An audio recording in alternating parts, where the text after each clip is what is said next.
Welcome back to the channel. Today, we're going to do a deep dive on the Buffalo Bills. We're going to see why they're the Super Bowl favorites in Vegas, and is Josh Allen really ready to be a league MVP? Go ahead and like the video and subscribe to the channel. Let's get into it.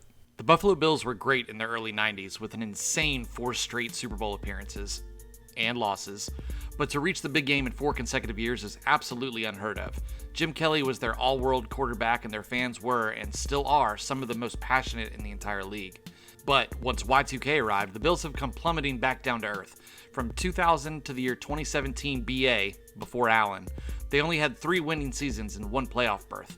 Now, a lot of the torment during this time came from Tom Brady and Bill Belichick. Having to play them twice a year, every year, with no hope of winning your division at 9-7 makes it really hard to find a spot in the playoffs. During this time, the Bills were caught in the quarterback carousel and couldn't get off. They went through veteran retreads like Drew Bledsoe and Ryan Fitzpatrick. They tried young guns like Trent Edwards and J.P. Lossman.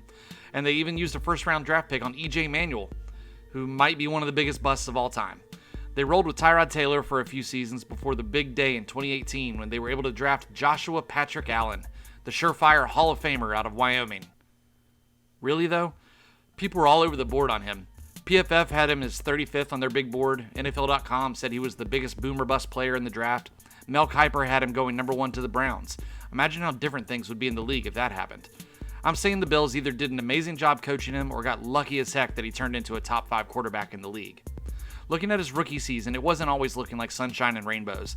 Allen appeared in 11 games in his first year. He threw for 2,000 yards, 10 touchdowns, and 12 interceptions while completing only 52% of his passes. I'd like to take a second to compare those stats to another quarterback in this class. This quarterback played in 14 games, threw for 2,200 yards, 11 touchdowns, and 14 interceptions while completing 54% of his passes. Was this Baker Mayfield or maybe Lamar Jackson? Nope. Josh Rosen. Now, the stats begin to look a little different when you compare Allen's 600 rushing yards to Rosen's 130, but from a purely passing perspective, they weren't that different, and look at where they are now. I say all of that to say this: the Bills were the perfect landing spot for Allen. Sean McDermott was comfortably in his position and didn't have to win right away. There was no way a new coach was going to take over and after 1 year draft their own guy. They ran an offense, especially starting in his second year, that allowed him to do what he does best: be a playmaker. He rushed 20 more times in his sophomore campaign for similar yardage, but improved his completion percentage to nearly 59%. He also doubled his touchdowns to 20 while cutting back on interceptions, throwing only 9. That is some John Elway and Eli Manning type improvement from year 1 to year 2. And just to get you up to speed on where Josh Allen is now in his career, he threw for 4,400 yards and 36 touchdowns last year.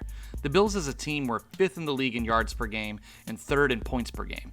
Prior to Josh Allen being drafted, they finished in the top 10 in points per game just twice since the year 2000, and only 3 times since their last appearance in the Super Bowl in 1994. Absolute proof that the quarterback makes all the difference. But before this becomes just a video all about Josh Allen, I mentioned in my last video about the Packers that defense still matters, and there's a reason that the Bills are the odds-on favorites to win it all. It's because this defense has been built to support what they do on offense. Their defense was number 1 in the league last year in yards allowed and points allowed. They honestly would have probably won the Super Bowl had they won the coin toss against the Kansas City Chiefs in overtime. The league knew it, so they changed the rule. This team expects to lead games and force teams to throw. They get after the quarterback, ranking 11th in the league in sacks, and they have ball hawks in the secondary, ranking 5th in interceptions last year. This offseason, they doubled down on the forgotten side of the ball. Everyone's talking about the Allen to Diggs connection, but don't forget about them adding Von Miller, bringing Shaq Lawson back to Buffalo, and drafting Kaiir Elam in the first round to bolster the secondary. This team is scary talented, and they play together for a coach and city that love them.